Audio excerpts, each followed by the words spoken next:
Central China, 1250 BC.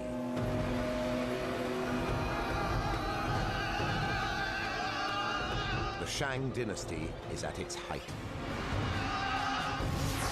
Charismatic King Wu Ding rules.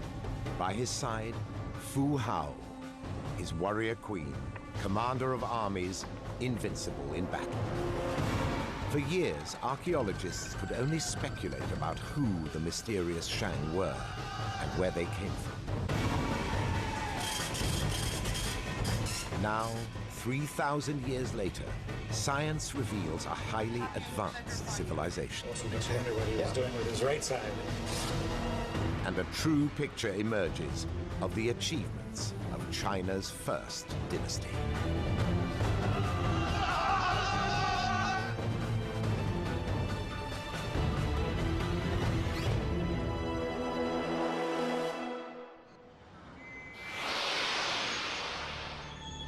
Anyang, China, over 450 kilometers south of Beijing.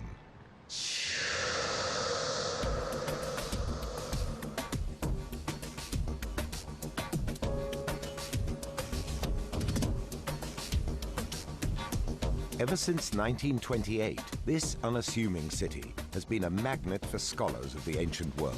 For Anyang is the birthplace of Chinese archaeology. It's the longest-running excavation in China and one of its most important. 2009. Archaeologists from across the globe converge on Anyang. Their mission is to crack the puzzle of the Shang dynasty. Chinese history is full of colorful stories about the Shang, but no one knew what was legend and what was fact. In their quest for the truth, the archaeologists have to look back to 1976 and the discovery of a lone tomb in a farmer's field. Like the tomb of Egypt's Tutancâmon, it is full of riches worthy of a king. 15,000 tombs have been found at Anyang, but this one is unique. For it's the only unlooted royal tomb of the Shang era. It would have dawned on them rather slowly as they excavated this tomb that, in fact, they had found the largest unlooted Shang tomb that's ever been found. I mean, this is essentially the King Tut tomb of China. The tomb dates to just 75 years after Tutankhamun's burial and 1,000 years before China's first emperor.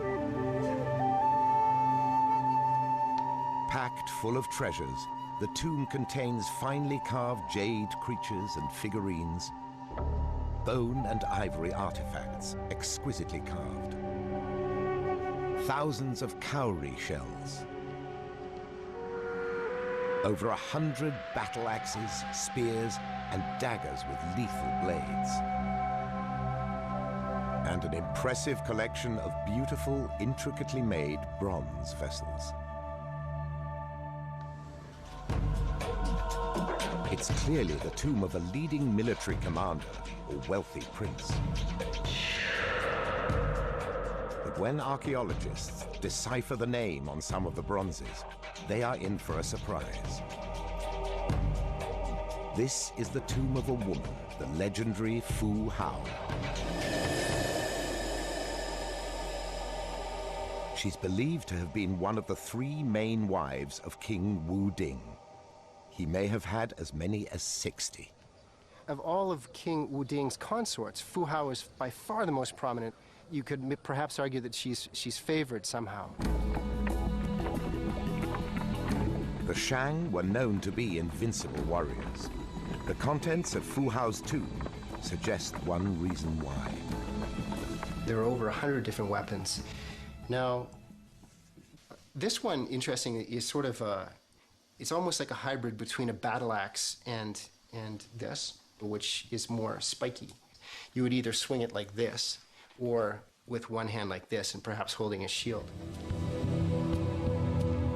So not only could you hack somebody with it and the blade go into them, you can also lop heads off.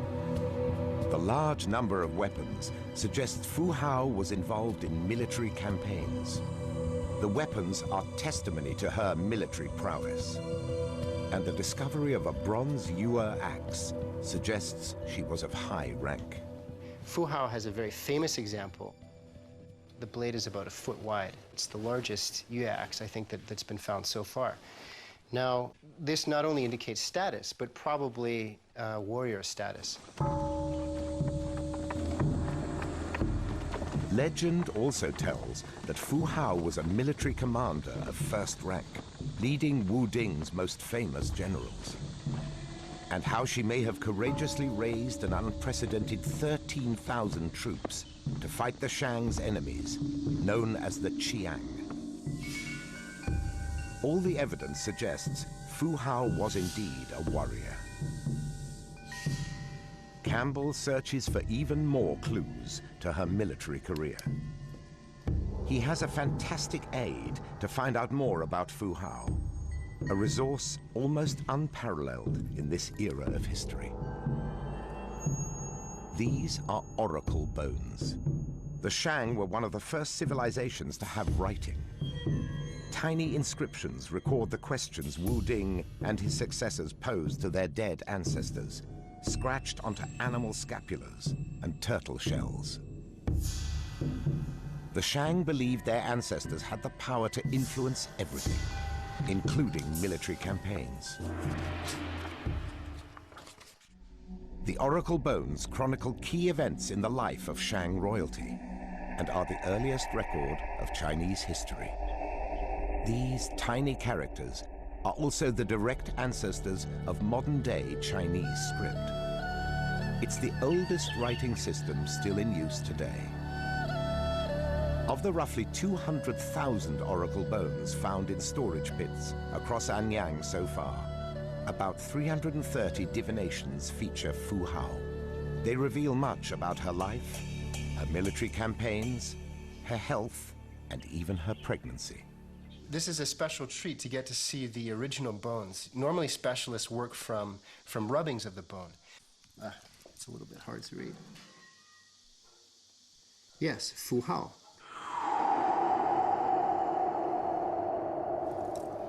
The text is tiny, and scholars still struggle to interpret all of the characters, but Campbell arrives at a ballpark meaning.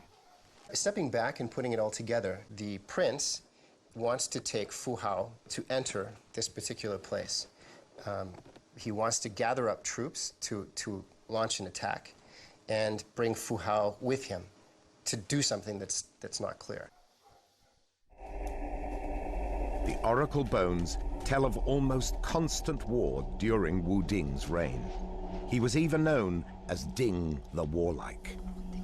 Wu Ding and his beloved Fu Hao were leaders of a society founded on war.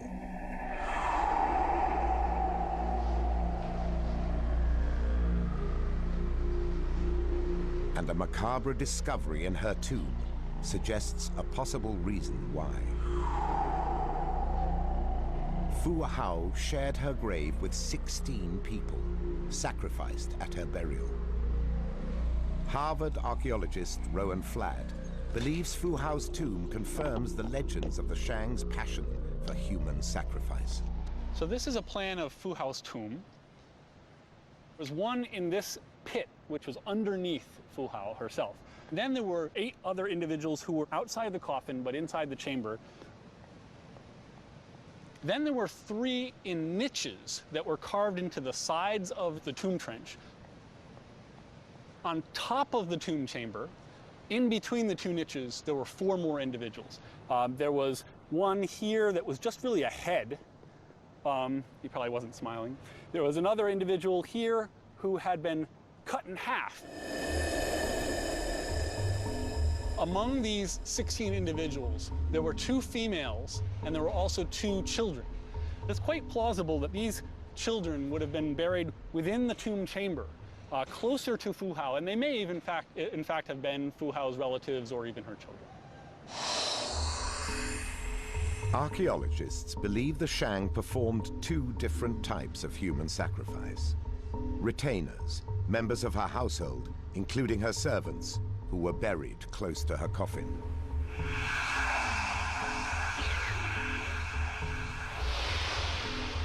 And people who were offered up as ritual sacrifices.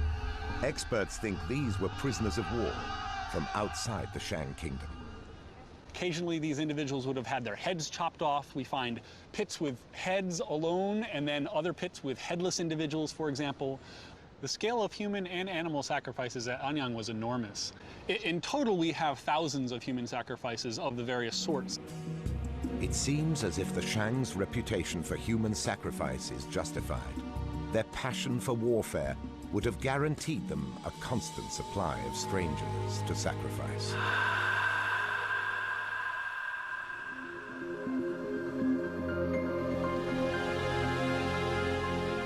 The weapons and human sacrifices buried with Fu Hao confirm the legend of the Shang as warlike.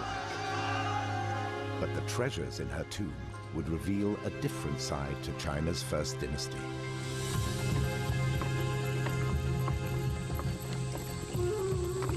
Fu Hao was laid to rest with an impressive array of treasures. The most striking are the bronzes. Almost 500 were recovered from her tomb, weighing 1,600 kilograms. This material was buried with them, that is, taken out of circulation. They wanted to continue to have this material in the next world. So clearly the Shang elite placed an incredibly high value on this commodity. The Shang were some of the most technologically advanced bronze makers in all the ancient world. During their era, bronze production reached a pinnacle in China.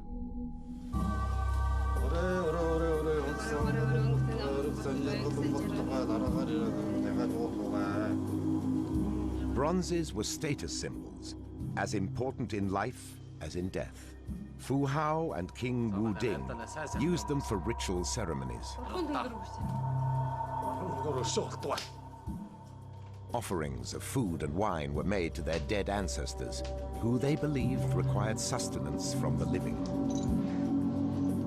Other ancient civilizations were working with gold and used it in abundance in royal tombs. Gold was available across China, but there's no trace of it in Fu Hao's tomb. One very interesting question is, why don't we see more gold in this rich, powerful, complex society? We value gold because it's shiny, it doesn't tarnish, it's found in smaller quantities, so it's a rare commodity. But that doesn't necessarily mean that the Shang would have had these same attitudes towards this metal. The Shang elite favored bronze over all other metals. They knew how to make bronzes on a scale unmatched anywhere in the ancient world. Archaeologists are intrigued by their size. At 1.5 meters tall and weighing over 800 kilos, the largest Shang bronze is almost the size and weight of a VW Beetle. It's the biggest cast bronze from ancient history ever found. Fu Hao was buried with almost 500 bronzes, a third of them ritual drinking vessels.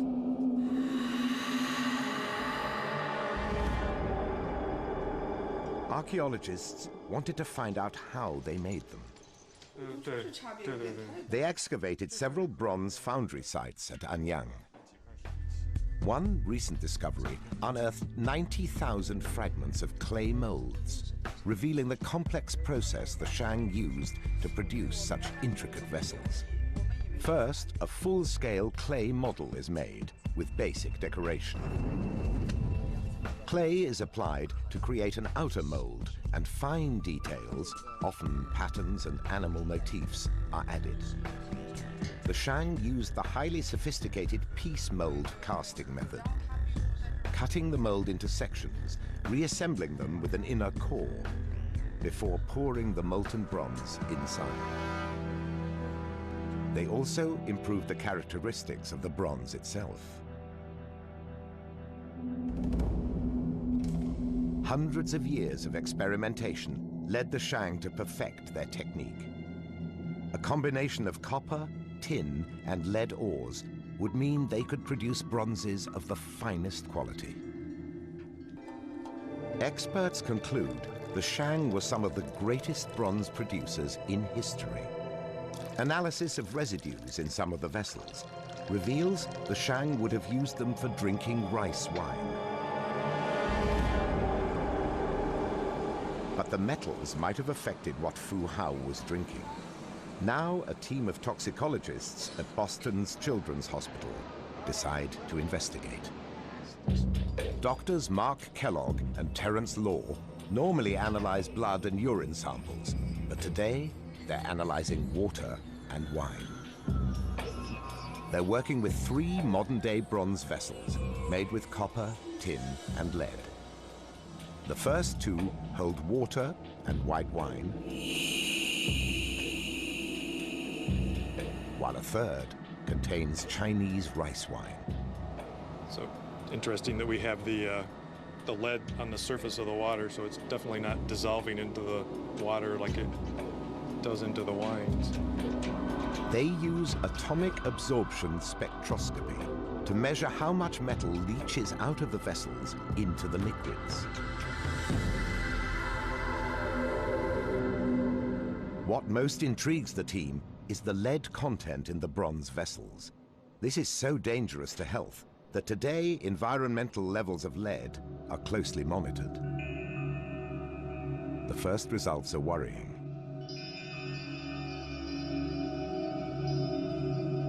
It's the high acidity of the rice wine that does the damage. After just 1 minute, the lead reaches 2,500 micrograms per liter. This peak here with this amount of absorption is a very high level of lead. It would be toxic to a human.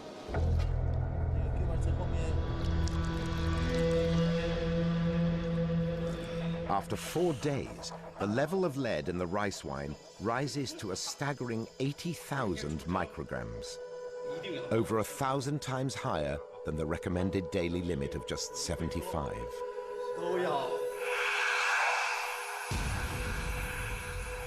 The Shang were drinking a highly toxic brew.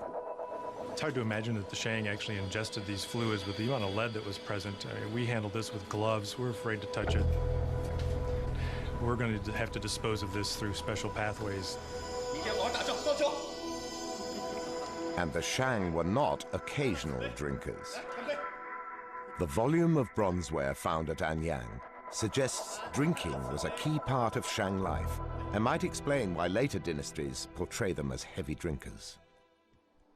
And then another limitation is going to be the Shang. Medical toxicologist Dr. Alan Wolfe looks at the results. 2,590 micrograms per liter of lead, just amazing in just 1 minute. That's incredible.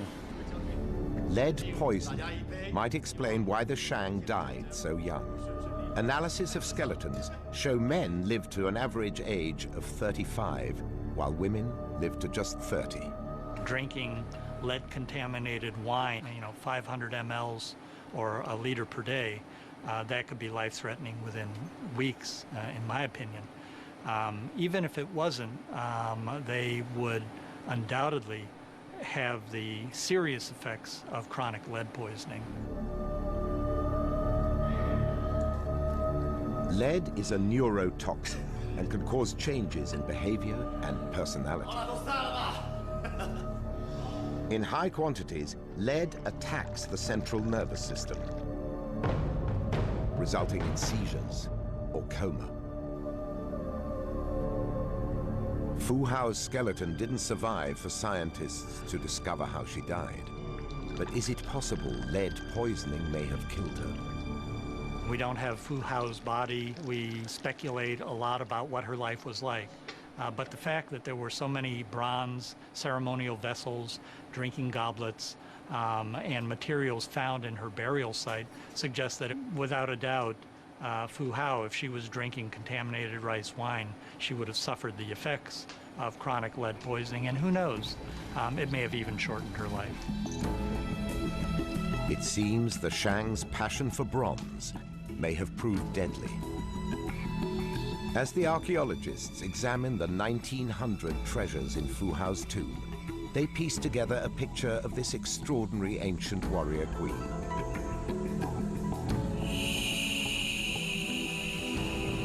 A woman who liked beautiful things and was beloved by her king, Wu Ding. A woman of astonishing wealth, and so respected by her king that she took part in ritual ceremonies and was entrusted to lead troops on the battlefield.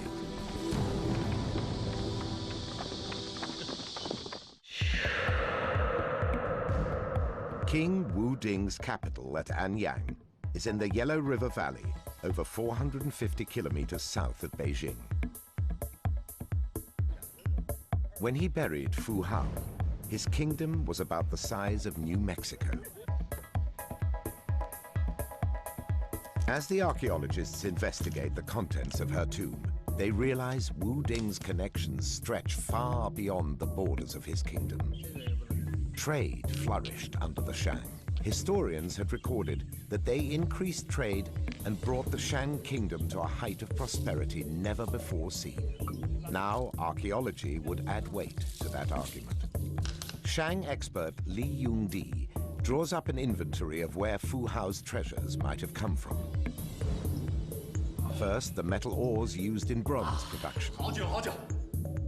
Lead may have been mined locally, but the Shang would have had to look further afield for their copper and tin.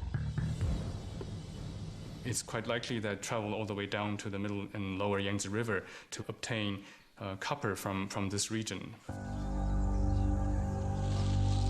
We now know there are very large tin mines in the Hunan region and in the Guangxi region.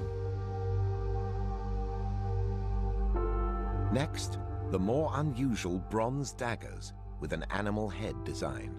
They certainly show a very clear connection with the north and maybe even in the Siberian region. The weapons might suggest that Fu Hao or her ancestors originally came from the north, from the Mongolian steppes. A fascinating clue reinforces this idea. The archaeologists find a tiny clay head. It's one of the few pieces of evidence for what the Shang may have looked like. The high forehead, round eyes, and high cheekbones are features typical of people from Mongolia. But Fu Hao's tomb contains other treasures from sources even further away.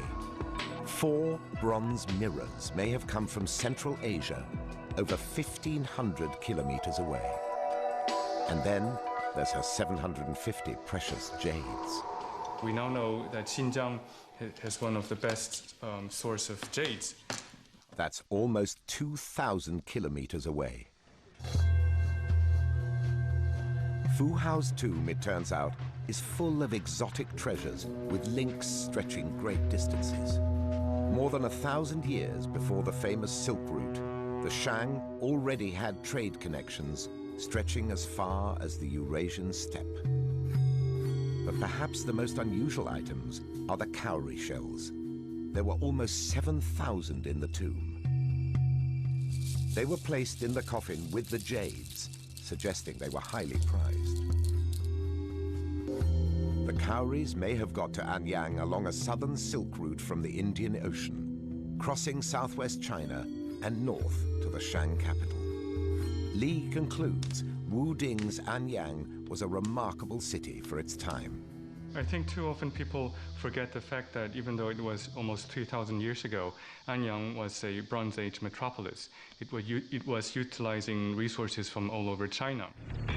A millennium before the Roman Empire, Wu Ding's kingdom had trading connections that stretched thousands of kilometers across the world's highest mountain ranges and one of its most inhospitable deserts. Then, an unexpected discovery reveals the Shang kingdom was more than just trading long distances. Remains of a small city are found close to ancient copper mines over 600 kilometers south of Anyang, showing all the hallmarks of Shang culture. So the question, of course, is what is the Shang settlement doing so far south?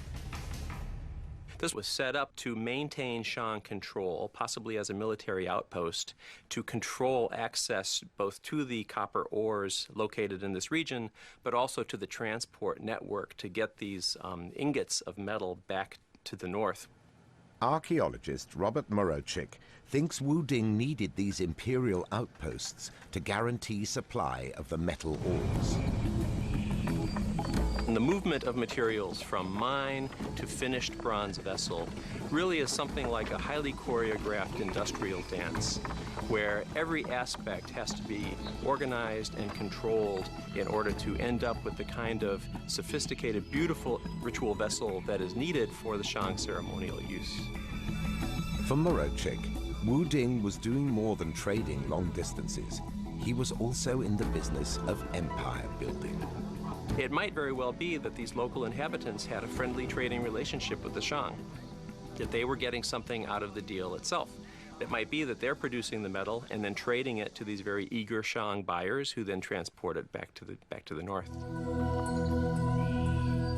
1,000 years before China's first emperor, Wu Ding and Fu Hao had an influence that stretched far beyond their capital at Anyang. May 2009, a construction site in Anyang. Builders have stumbled upon a previously unknown Shang cemetery. This newly excavated tomb is the largest they've found here. Director of Archaeology at Anyang, Tang Jigen, has come to take a closer look. Think about more than 90% of tombs were looted in the past. So it is really rare for us to find a tomb like this. So we are really excited about this time because we have a lot to learn. From the start, there are clues to suggest this is a high-status tomb. The tomb owner must be a very important person. His tomb is a tomb with a ramped entrance, which is pretty unique, which is a shape only used for the people with a high social position. The ramped entrance is one clue, and the tomb's treasures seem to confirm this. Also, most importantly, the dead person was offered a lot of bronzes, potteries, even jades. The tomb provides further evidence that Fu Hao lived in a time of great innovation and of trading connections that stretched way beyond China's borders.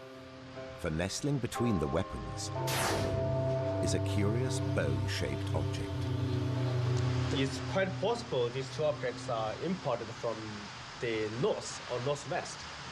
So we have strong evidence to suggest that these two are used for driving of chariots. Chariots.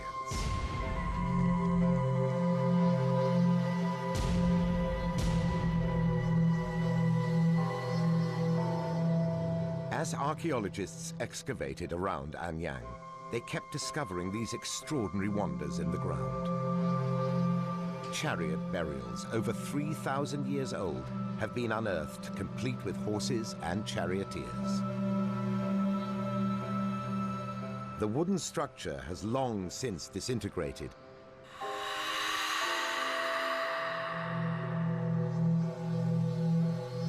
leaving a complete shadow of the chariot beautifully preserved in the soil.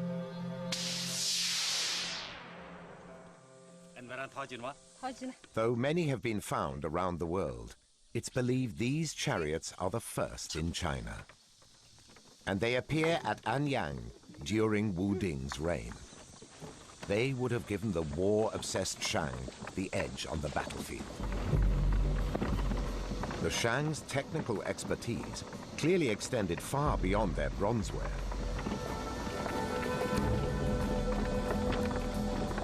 But the real mystery is that no chariots have been found in China from before Wu Ding's reign.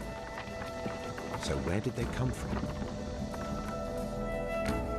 Rowan Fladd at Harvard University first considers where the horses came from.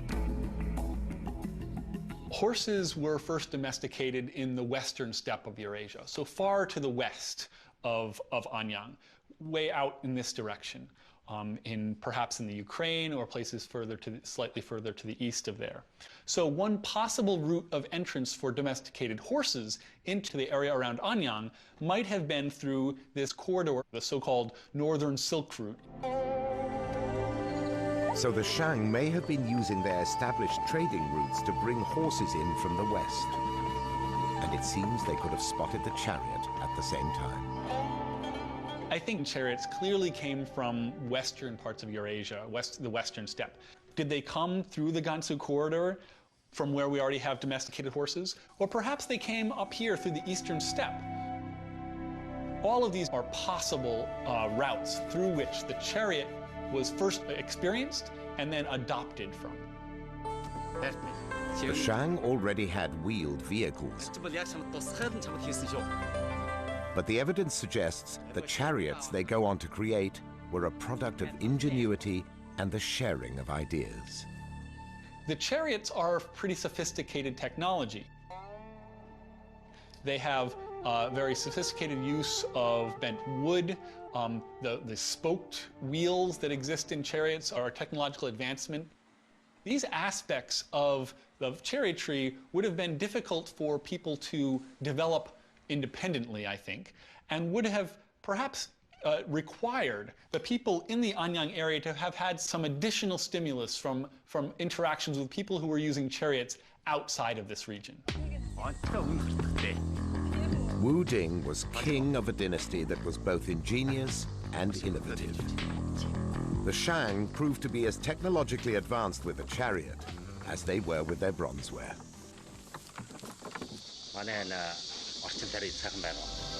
December 2000, 24 years after the discovery of Fu Hao's rich, intact tomb, another is found nearby. And this one would also reveal an incredible story.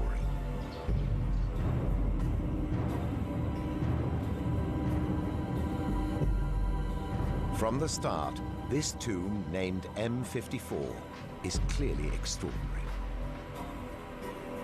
Fu Hao's remains were never found, but hidden amongst the burial goods in this grave lies the greatest treasure of all, the skeleton of the tomb owner. It's a rare find. The skeletons are often crushed as the coffin disintegrates. Archaeologist He Yuling leads the excavation team. I realized at the time that a very important event may be happening in my life. The finds keep coming.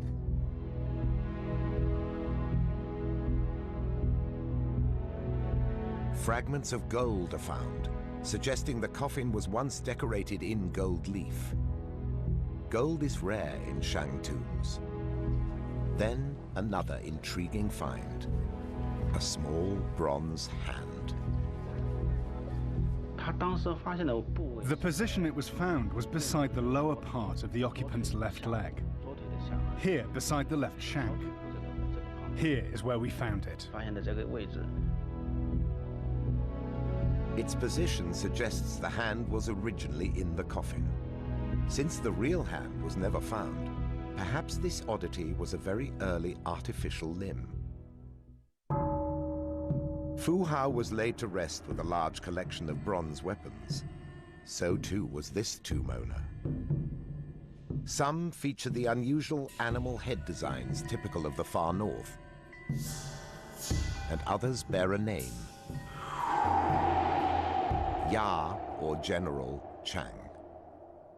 The earliest record of the Chang family dates back in the oracle bones, and the records continue all the way to the Western Zhou dynasty.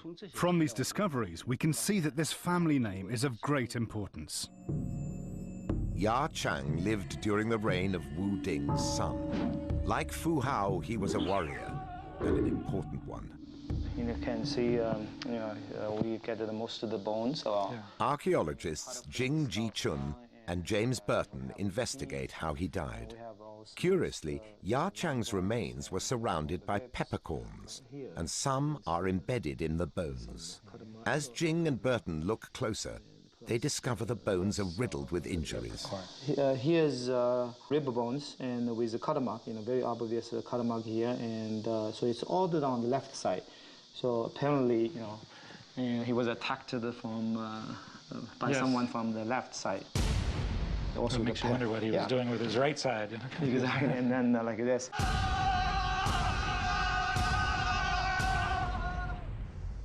A deep crack in Ya Chang's left thigh bone is evidence of another severe injury.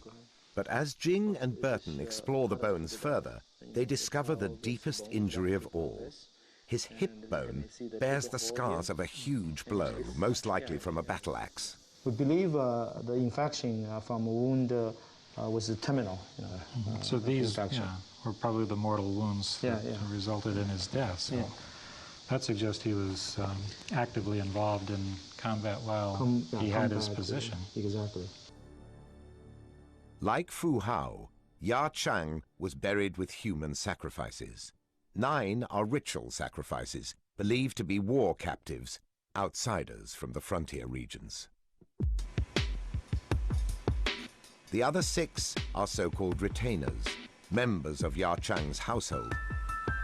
And scientists can't wait to get their hands on them. For the first time, they can discover the ethnic origins of the Shang. The tiny clay head found at Anyang with its Mongolian features suggests the ancestors of Fu Hao and her king Wu Ding may have come from the Mongolian steppes. Now science may provide some more concrete evidence. This will be found in the teeth of Ya Chang and his human sacrifices. Your teeth trap the minerals from where you were born. Your bones will change chemically. They'll remodel and pick up your new diet. They grow, but the teeth don't do that. Once they're there, that chemistry of your childhood is locked in there. That chemical signature is the ratio of 2 isotopes of the element strontium. Found in rocks, it gets into the soil through natural weathering. Then it moves into the food chain from plants to animals and to humans, becoming part of our bones and teeth. The archaeologists send the samples here, the University of North Carolina.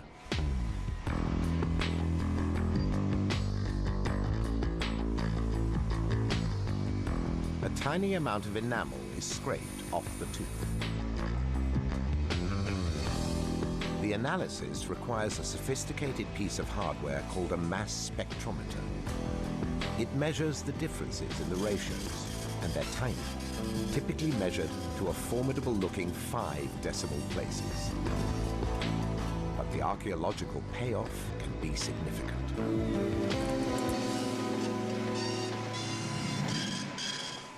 When the results come out, there's unexpected news. It just turned out that when we got that first set of data, it was completely backwards. Here's the result for the strontium analysis. Jing plots the results on a graph. The horizontal red striped area represents the local strontium signal. The blue bars are the victims of ritual sacrifice. The analysis places these people within the local range. Science overturns all previous assumptions. They are not war captives as everyone had thought, but locals. The range of the results is large, suggesting Ya Chang's household contained a mix of people from across China. 3 of the 6 retainers are most likely from the north. And Ya Chang, it turns out, is also an outsider. The strontium signal in his teeth is the strongest of all. Curiously, Ya Chang came from a different place to the rest of his household. It was really exciting when Gene came back and said, well, that's clearly the strongest non-local signal. Actually, my first reaction was, this is a little too neat. The results spur Jing and Burton on to find out more. If not from Anyang, where did Yachang come from? The animal head weapons found in his tomb could suggest he was from Mongolia or even Siberia. Oxygen isotopes in his tooth enamel are now analyzed to try and solve this mystery once and for all. Water is made up of both hydrogen and heavy and light oxygen atoms. As rainfall moves in from the coast, heavy oxygen falls out of the atmosphere, leaving lighter and lighter water as you move inland. The oxygen in his teeth is the heaviest of all the samples that we've measured, and that's consistent with being closer to the ocean, which would imply further, possibly towards the southeast. Fu Hao's lord, King Wu Ding, was a visionary. Anyang flourished under his leadership.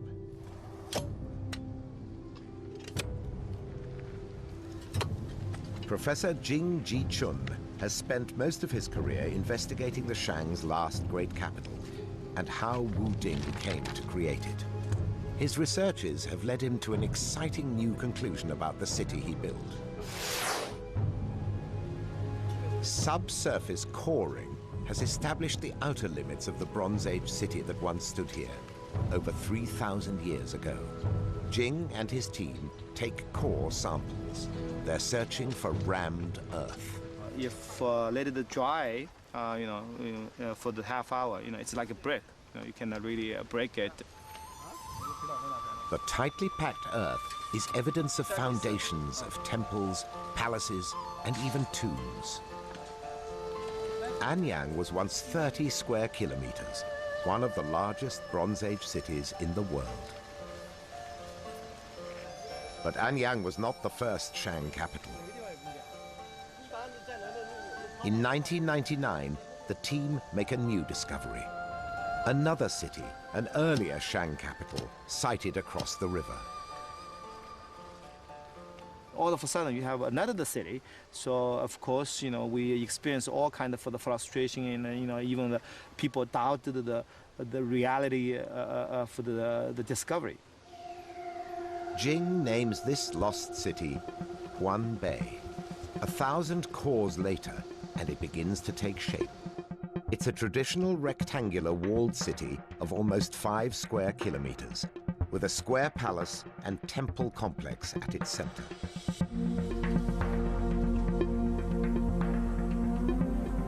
As they reach the city's foundations, they make an intriguing find, a layer of red burnt earth. Very interesting.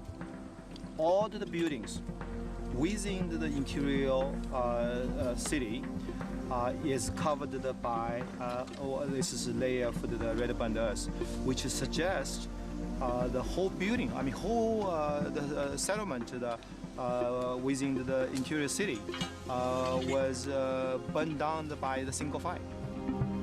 When they examine the cores, unusually they find no evidence of human life. This leads Jing to a dramatic conclusion. The fire was deliberate. The people who built this city, built this urban settlement, for some reason, decided to move the settlement to somewhere else. So they set the fire. They don't want to leave anything here. So, and this is a very interesting story we can tell.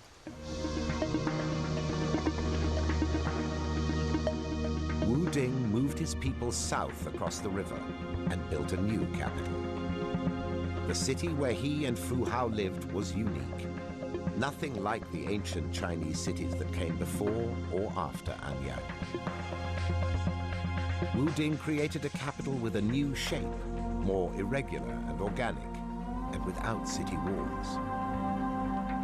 The archaeological evidence, the bones and teeth, suggest its population was a mix of ethnic groups, like Yachang. Jing concludes Wu Ding was a visionary who created a wealthy, cosmopolitan city full of dynamic people.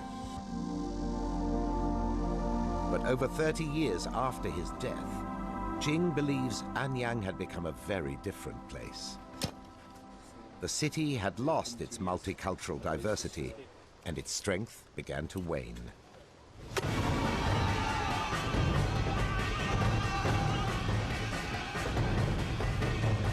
Seizing the opportunity, the Shang's neighbors and adversaries, the Western Zhou, swept into Anyang.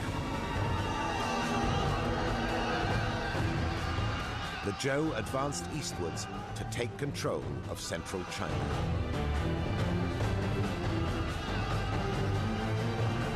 Over 500 years of Shang rule was at an end.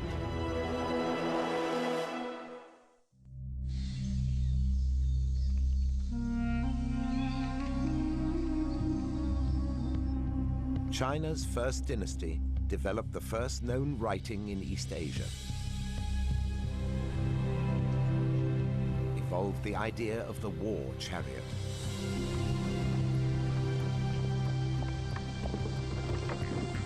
And brought bronze making to its most advanced form in all the ancient world. And the woman at the heart of this civilization was the warrior queen, Fu Hao.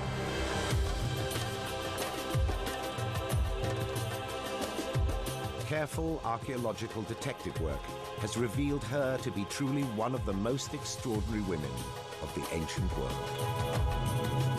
And her king, Wu Ding, to have been one of the great cultural innovators of history.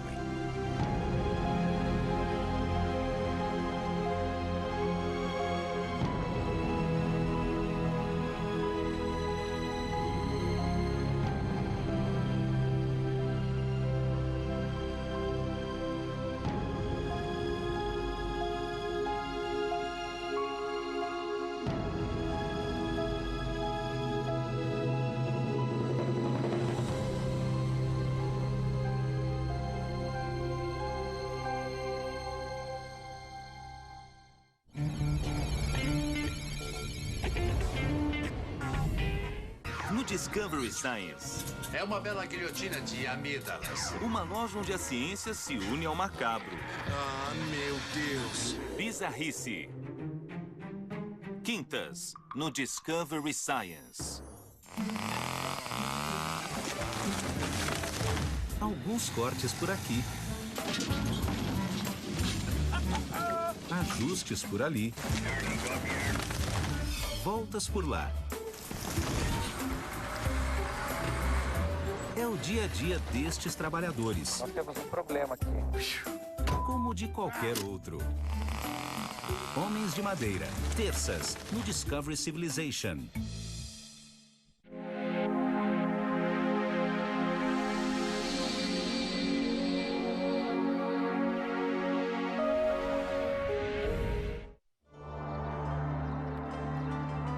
Ela é a mais famosa mulher da história, mas praticamente tudo que o mundo sabe sobre ela está errado. Quem era a verdadeira Cleópatra? Ela era a sedutora fatal das lendas?